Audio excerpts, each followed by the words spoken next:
जय सिया राम दीदी। सभी को जय सिया राम। रामचरितमानस अयोध्या कांड दोहा संख्या 32। दशरथ जी कैकेयी से कह रहे हैं कि प्रिया हास ऋषि परिहरई, मांगु विचारि विवेकु, जहि देखूं अब नयन भरि, भरत राज अभिषेक। वो कैकेयी को पूरी तरह से संतोष दिलाना चाहते हैं कि भरत के राजा बनने में उन्हें पूरी खुशी है, लेकिन जो दूसरा वरदान है उसके कारण से वो ये खुशी देख नहीं सकेंगे। तो इसलिए कहते हैं कि अगर ये मजाक है तो भी, और अगर ये क्रोध है तो भी, इसको त्याग दो और विवेक के साथ जरा विचार करके मांगो, जिससे मैं भी भरत के राज्याभिषेक को जी भर के देख सकूं। जिये मीन बरुबारी बिहीना, मन बिनु फनिक जिये दुख दीना, कहूँ सुभाव न छलु मन माही, जीवन मोर राम बिनु नाहि। कोई की लाइट बेटा बंद कर दे। कहते हैं कि भले ही एक बार को मछली जल के बिना जी सकती है, भले ही नाग से उसकी मणि को छीन लिया जाए तो भी वो दीन दुखी हो करके जी सकता है, लेकिन कहूँ स्वभाव न छल मन माही। मैं ये बहुत स्वाभाविक रूप से कह रहा हूं, सहज भाव से कह रहा हूं, इसमें कोई छल कपट नहीं है कि मेरा जीवन राम के बिना नहीं है। जीवन मोर राम बिनु नाही। जब काम का बाण चल चुका है और जीवन में विपत्ति विषाद सब आ सामने खड़ा हुआ है, तब जाकर के जीव को बोध होता है कि कल्याण काम की अधीनता में नहीं है, राम की अधीनता। तब वो तड़प के व्याकुल होके उस वियोग को तब अनुभव कर पाता है और कहते हैं जीवन जीवन मोर राम बिनु नाहि। समुझ देखु जिय प्रिया प्रवीणा, जीवन राम दरस आधीना। कहते हैं कि हे प्रिया, तुम तो बहुत प्रवीण हो, बहुत समझदार हो, होशियार हो, बुद्धि निपुण हो, जरा अपने हृदय में देखो, सुनो, समझो, विचार तो करो। जीवन राम दरस आधीना, जीवन तो राम के दर्शन के अधीन है। दशरथ जी अपने जीवन के लिए कह रहे हैं, परंतु दार्शनिक रूप से ये बात सभी पर लागू। सुनि मृदु बचन कुमति अति जरई, मनहु अनल आहुति घृत परई। राजा के इस प्रकार के मधुर वचन सुन करके जो कुमति अति जरई, जो दुर्बुद्धि है, वो और उसकी जलन बढ़ जाती है और ऐसा लगता है कि मनहु अनल आहुति घृत परई, जैसे अग्नि में घी की आहुति डाल दी गई। कहई करहु किन कोटि उपाया, इहा न लागी राउरी माया। और कहती है कि आप करोड़ों उपाय क्यों न करें। कहई करऊ किन कोटि उपाय, कहती है कि आप क्यों न करोड़ों उपाय करें, यहां पर आपकी माया चलने वाली नहीं है। देहु की लेहु अजसु करी नाही, मोहि न बहुत प्रपंच सुहाई। सीधी सीधी बात करिए, देंगे कि नहीं देंगे। देहु की ले, लेना देना जो भी है उसकी सीधी बात करिए, और देना है तो दीजिए, नहीं देना है तो मत दीजिए, लेकिन उसके बदले में अपयश ले लीजिए। या तो दे दीजिए या अपयश ले लीजिए। तो कहती भी जाती है और उसके बाद न देने का उनको बुरा पक्ष भी दिखाती जाती, कि ताकि उनके जो विवेक में ये अपयश का भय बना रहे। मनुष्य अगर इस संसार में किसी चीज से डरता है, अहंकार के, काम के, वासनाओं की इच्छाओं के अधीन तो हो जाता है, परंतु डरता है वो अपयश से। मोहि न बहुत प्रपंच सुहाई, मुझे ये प्रपंच नहीं सुहाता है, घुमा फिरा के जो आप ये फैला रहे हैं पूरा प्रपंच। राम साधु तुम साधु से आने, राम मातु भली सब पहचाने। जैसे कि आप कह रहे हैं कि राम भले हैं, आप भले हैं, और राम की माता भली है। अभी अभी आपने सबकी जो सद्भावना है, सबका जो सीधापन है, वो सब गा दिया, कह दिया हमसे। राम साधु तुम साधु सयाने, राम मातु भली सब पहचाने। मैंने अच्छी तरह से अब सबको पहचान लिया है, कौन भला है मेरे लिए, सब बड़े सयाने हैं। तस कौशिला मोर भलता का, तस फल उन्हीं देव कर साका। और जैसा भला मेरा कौशल्या ने चाहा है ना, वैसा ही फल मैं उनको दूंगी कि वो हमेशा याद रखेंगे। होत प्रात मुनि बेस धरी, जो न राम बन जाहि, मोर मरन राउ रजस नृप समुझी अमन। कहती अगर प्रातः काल होते ही मुनि का वेश धारण करके राम वन को नहीं चले गए, तो ये आप जान लीजिए कि मेरा मरना और आपका अपयश होना, आपको अयश मिलना, ये बिल्कुल तय है, निश्चित है। इसको आप अपने मन में समझ लीजिए। अस कही कुटिल भई उठ ठाड़ी, मानहु रोष तरंगिनी बाढ़ी, पाप बहार प्रगट भई सोई, भरी क्रोध जल जाई न जोई। इतना कहते हुए कैकई रूपी कुटिल बुद्धि उठ के खड़ी हो गई, और उसके उठ के खड़े होते ही ऐसा लगा कि मानो क्रोध की नदी में बाढ़ आ गई, तूफान आ गया है। और ये क्रोध की नदी प्रकट जिस पहाड़ से हो रही है, वो पाप रूपी पहाड़ है। तो कुबुद्धि, कुमति के विचार जब हमारे बुद्धि में आने लगे, तो समझ लेना चाहिए कि उसका स्रोत कहीं ना कहीं पाप है। बालकांड के आरंभ में गोस्वामी जी ने गंगा नदी के द्वारा, गंगा शंकर भगवान के शीश पर निवास करने वाली गंगा को भक्ति रूपी नदी से तुलना करते हुए बड़ा ही सुंदर वर्णन किया है, और एक एक बात वहां पर बताई है।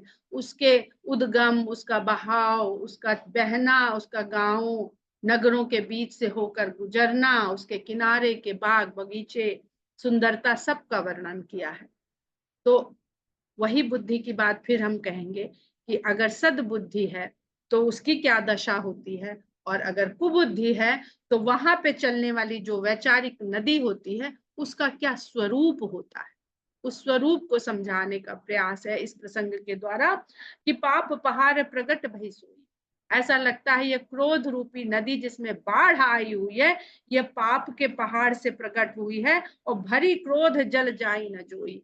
और इस नदी में जो बाढ़ आई है, जो जल भरा हुआ है, वो क्रोध का जल है, जिसको देखा नहीं देख जाता है। दोबर कूल कठिन हठ धारा, इस नदी के जो दोनों किनारे हैं वो वरदान है, और कैकई का हठ उसकी धारा है। भंवर कुबरी वचन प्रचारा, और कुबड़ी के जो वचन है वो इस नदी की भंवर है। ढाहत भूप रूप तर मूला, चली विपति बारिधि अनुकूला। दशरथ रूपी वृक्ष को मूल से ढहाती हुई, गिराती हुई, उफनती हुई नदी जब पेड़ों को उखाड़ते हुए जैसे आगे बढ़ती है, आजकल तो बाढ़ का प्रकोप हम लोग अखबार और टीवी न्यूज सब में बहुत देख रहे हैं, तो किस प्रकार वो अपने साथ कितना कुछ बहा के ले जाती है। तो दशरथ रूपी वृक्ष को मूल सहित ढहाती हुई ये विपत्ति के समुद्र की ओर सीधी बढ़ी चली जा रही, अनुकूल है, उसके रास्ते में कोई रुकावट नहीं है। लखी नरेश बात फुरी सांची, तिय मिस मीच शीस पर नाची। जब राजा दशरथ ने कैकेयी का ये रूप देखा, जो उसको किसी तरह से चाह रहे थे अपनी बातों से कि ये विश्वास कर ले और ये विवेक से सोचने समझने लग जाए, तो शायद ये जो मांग रही है उसमें कुछ परिवर्तन कर ले। कैकेयी का जो रूप देखा, उससे राजा दशरथ को यह विश्वास हो गया, लखी नरेश बात फुरी साची, ये बात जो ये कह रही है, न ये मजाक में कह रही है, न ये क्रोध में कह रही, ये बिल्कुल सत्य भाषण कर रही है।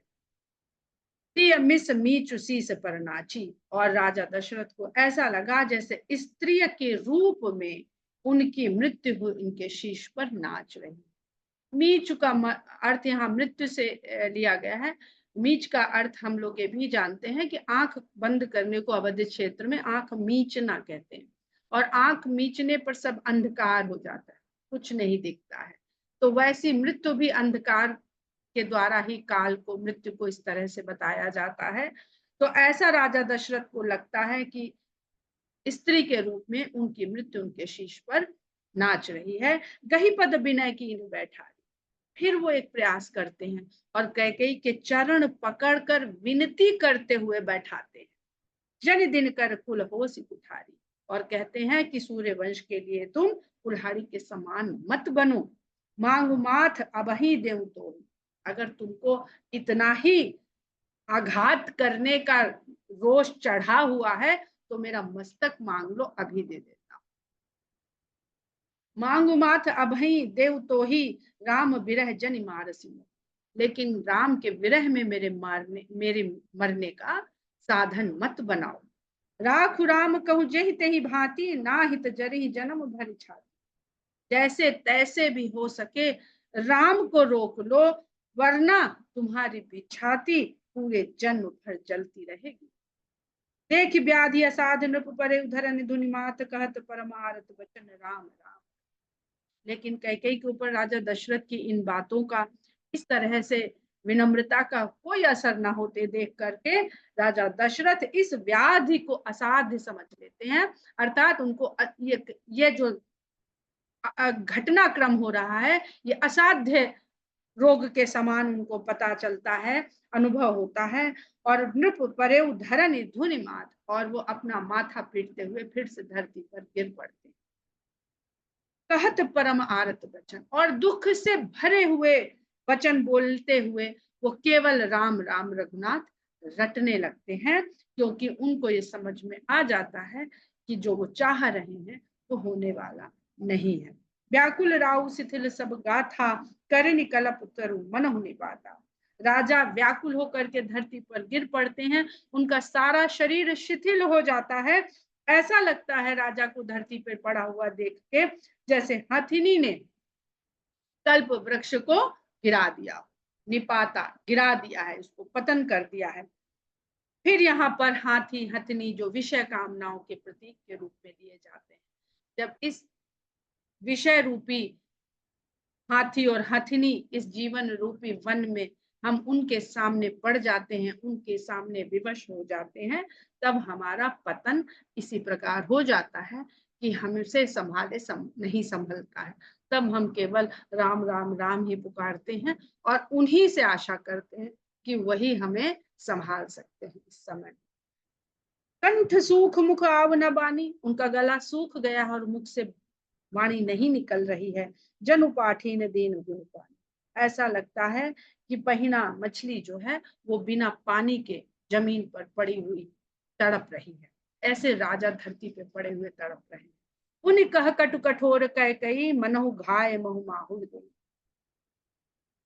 कैकेयी फिर से अपने कड़वे और कठोर वचन कहती है और ऐसा लगता है कि अभी दिए गए घाव में अब वो जहर भर रही है। जो अंतहु अस कर तब रहेऊ, मांगू मांगू तुम्हें कही बल कहेऊ।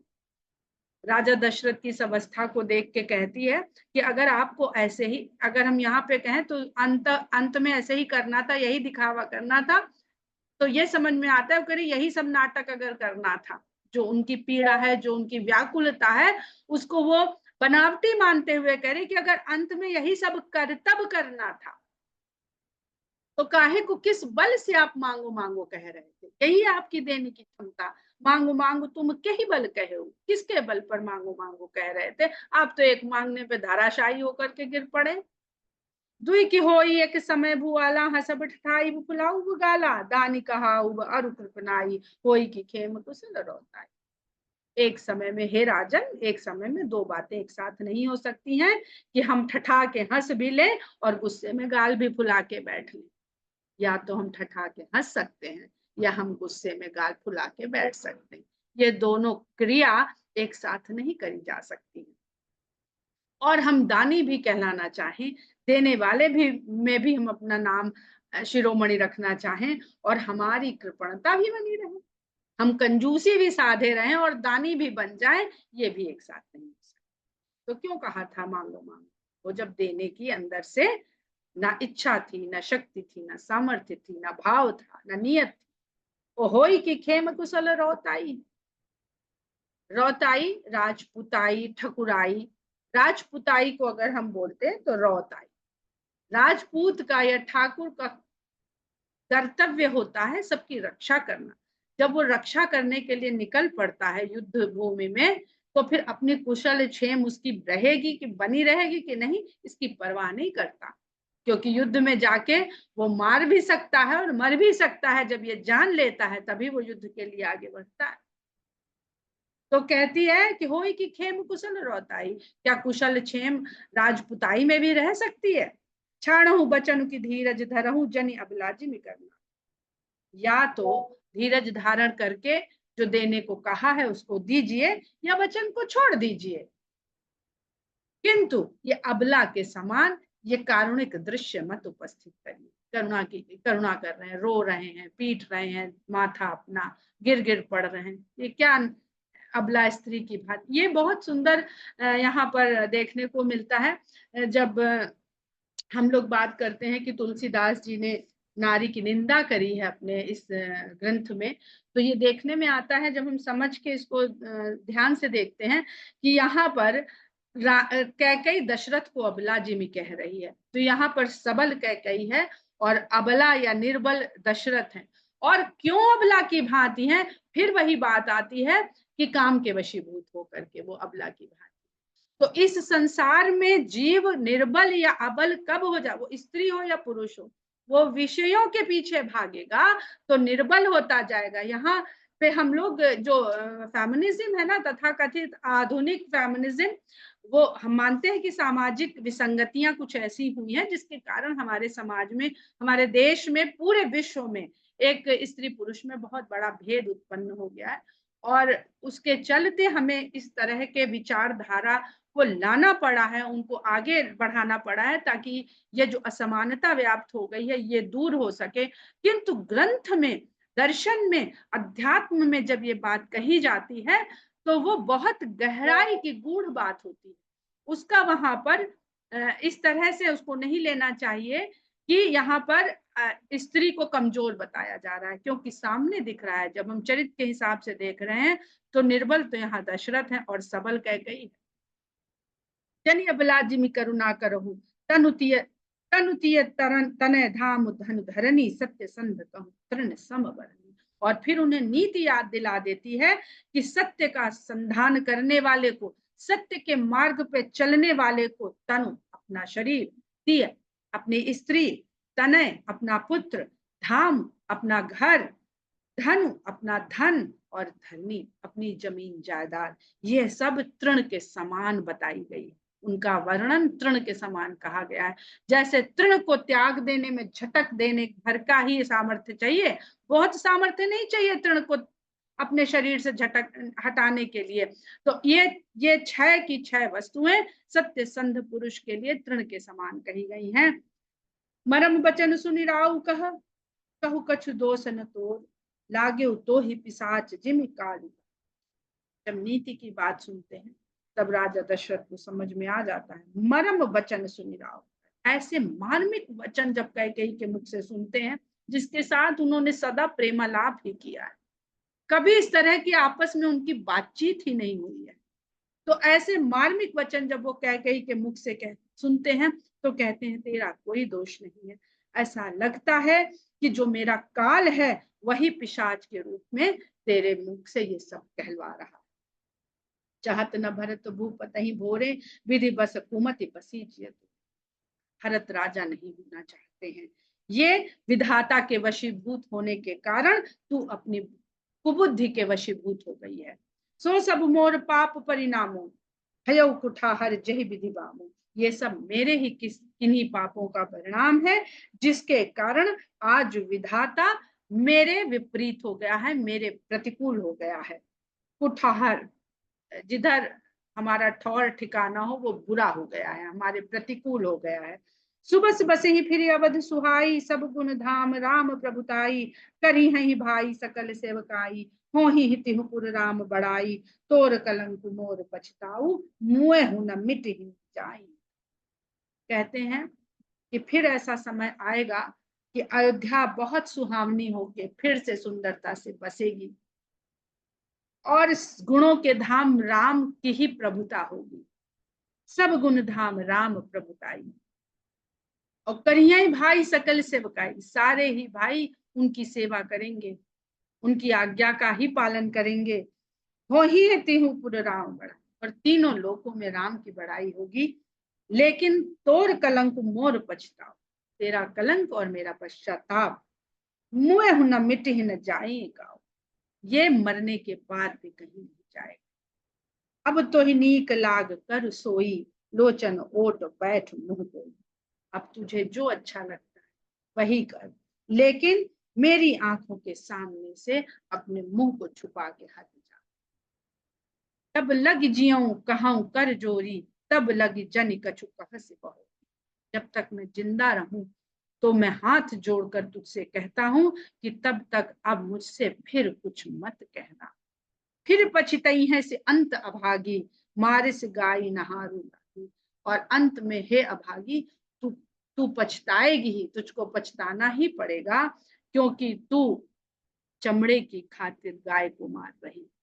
मारिस गाई नहारू लागी, चमड़ा प्राप्त करने के लिए गाय की हत्या कर रही। परे उराऊ कही कोटि विधि, काहे करसि निदान। कपट सयानी न कहति कछु, जागति मन मुंसार। परे उराऊ कही कोटि विधि, करोड़ों प्रकार से राजा ने ये सब कहा, काहे करसि निदान, कि तू ये सब क्यों कर रही है, क्यों सर्वनाश पे तुली हुई है। लेकिन कपटी रानी, कपट सयानी, कपटी भी है सयानी भी है, वो कुछ नहीं कहती है। ऐसा लग रहा है जैसे शमशान को जागृत कर रही है, जैसे मृत्यु को सीधे आवाहन दे रही।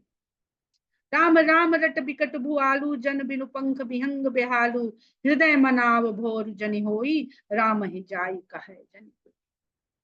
व्याकुल राजा राम राम रट रहे हैं, इस प्रकार तड़प रहे हैं जैसे पंख कटा हुआ पक्षी पड़ा हुआ जमीन पे तड़प रहा हो। देखिए कितना सुंदर अभी अभी ध्यान आ रहा है कि जिस प्रकार राजा दशरथ के इस पीड़ा का वर्णन कर रहे हैं, यही बिल्कुल अवस्था जटायु की है। और राम किस प्रकार जटायु में गोद में लेकर के उनको पिता तुल्य बन के वो सब कुछ कर रहे हैं, जिसको यहाँ पर दशरथ मिस कर रहे हैं।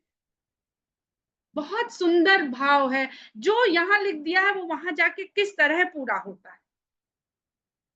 राम राम रट बिकट भुआलू, जन बिनु पंख विहंग बेहालू। बिना पंख के ही जटायु वहां पर कटे पड़े और तड़प रहे, और अपनी सांस सिर्फ इसलिए रोक रखी है कि राम आ जाए।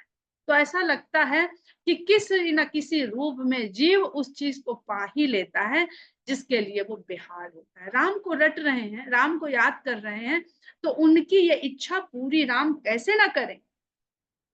नहीं पिता के रूप में कर पा रहे हैं, तो जटायु को पिता स्वरूप मान के वो वही सब कुछ कर रहे हैं। बहुत बहुत ही भावुक कर देने वाला दृश्य उपस्थित हो रहा है। हृदय मनाओ भोर जन होई, और मन ही मन में ये मना रहे हैं कि भोर ना हो, राम ही जाई जाए कहे जन को, और राम को जाने के लिए कोई ना कहे। उदर करहूं उदऊ करहूं जनि रवि रघुकुलगर, अवध बिलो की सूल होई। उर कहते हैं अपने रघुवंश के गुरु से, जो सूर्य है उससे कहते हैं कि उदय मत होना, क्योंकि अवध को देख के आपके हृदय में शूल लगने जैसी पीड़ा होगी अगर आप आज भोर होकर दी उदय होकर के। भूप प्रीति कई कठिनाई, उभय अवध विधि रची बन। राजा का प्रेम और कैकेयी की कठोरता, ऐसा लग रहा है इस समय कि जैसे विधाता ने दोनों को ही सीमा तक रच दिया है। इससे आगे जो दशरथ का प्रेम है, इससे आगे अब प्रेम नहीं रचा जा सकेगा, और जो कैकेयी की कठोरता है, इससे आगे अब कठोरता नहीं रची जा सकेगी। बिलपत नृपहि भयो भिनुसारा, पीना बेनु शंख धुनि द्वारा। राजा विलाप करते रहे, और विलाप करते करते ही भिनुसार हो गया। देखिए इस भोर के होने में जितने शब्द लिखे गए हैं वो सब ध्वनि आधारित शब्द हैं। भिनुसार, बीना, बेन, शंख ध्वनि। शंख की ध्वनि से, बांसुरी की ध्वनि से, वीणा की ध्वनि से, और भिनुसार। भिनुसार का ये तो सब जानते हैं कि अवधि में भिनुसार कहते हैं भोर की बेला को। लेकिन ये भिनुसार शब्द आया कहाँ से?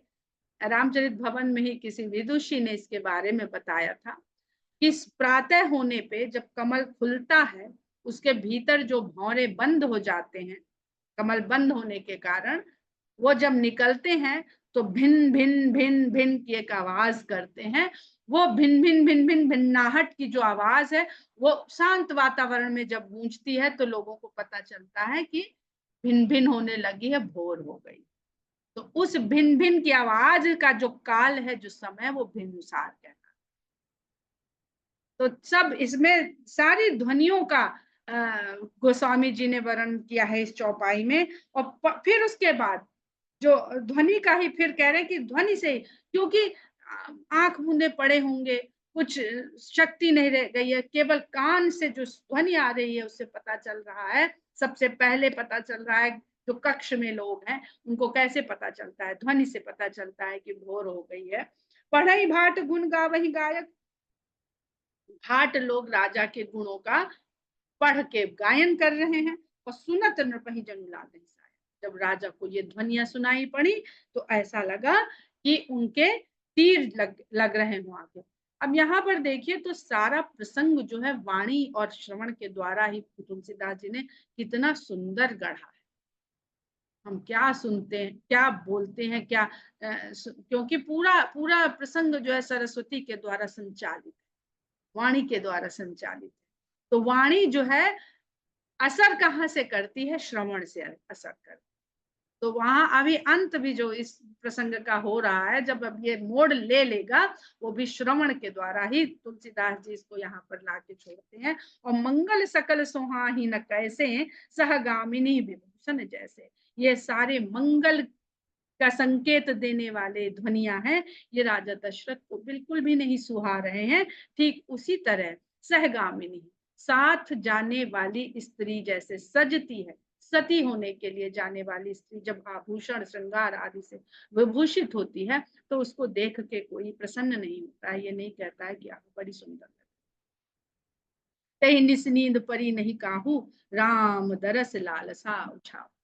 अब और अयोध्या की बात करते हैं और कहते हैं कि उस रात में किसी को भी नींद नहीं पड़ी, क्योंकि सबके मन में राम के दर्शन का जो उत्साह और लालसा थी वो बनी हुई थी। उसने किसी को भी अयोध्या में सोने नहीं दिया। द्वार भीड़ सेवक सचिव कहीं उदित रवि देख, जागे हुआ जहु नावधपति, कारण कवन विशेष। द्वार पे भीड़ इकट्ठी हो गई, सेवक सचिव इत्यादि सब राजभवन की तरफ आ गए। रवि को उदित देख करके सब ये आपस में बातचीत कर रहे हैं कि जागे हूं अजहु न अवधपति, आज अभी तक अवधपति राजा जागे नहीं है, क्या कोई विशेष कारण है इसका।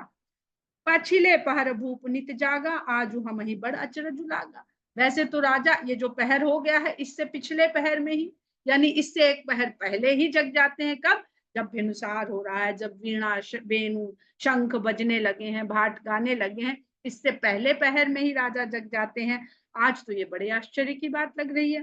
जाहु सुमंत्र जगावहु जाई, कीजिए काजु रजाय सुपाई। सुमंत्र से कहते हैं आप जाइए और राजा को जगाइए और उनकी आज्ञा पा करके, राज आज्ञा के पा करके कार्य को आरंभ किया जाए। गए सुमंत्र तब राउर माही, देख भयावन जात बेराही। तब सुमंत्र राजभवन में जाते हैं और वहां की दशा देखते ही जो बड़ी उनको भयावह लगती है, अंदर से डर जाते हैं। धाई खाई जनु जाई न हेरा, मानो विपत्ति विषाद बसे।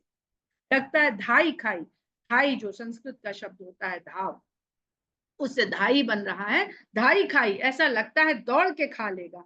जनु जाई ना हेरा, राजमहल देखते नहीं बन रहा है, ऐसा लगता है दौड़ के खा लेगा। और राजमहल के भीतर लगता है कि विपत्ति रूपी विषाद ने वहां पर बसेरा डाल दिया है। पूछे को न उतर देई, गए जही भवन भूप कह कही।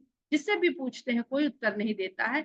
बस इतना उनको पता चलता है कि राजा कैकेयी के भवन की ओर है, तो वो उधर ही चल देते हैं। कहीं जयजीव बैठ सिरुनाई, वहां जाके जयजीव के साथ अभिवादन करते हुए शीश नवा कर बैठते हैं। और देख भूप गति गयो सुखाई, और राजा की जो दशा देखते हैं उसको देख के राजा सुमंत्र सूख जाते हैं। सोच विकल विवरण मही परेऊ, मानहु कमल मूल परिहरेऊ। राजा तो धरती पर विवर्ण होके पड़े, रंगहीन, उनके चेहरे का रंग बिल्कुल उड़ चुका है, खत्म हो चुका है।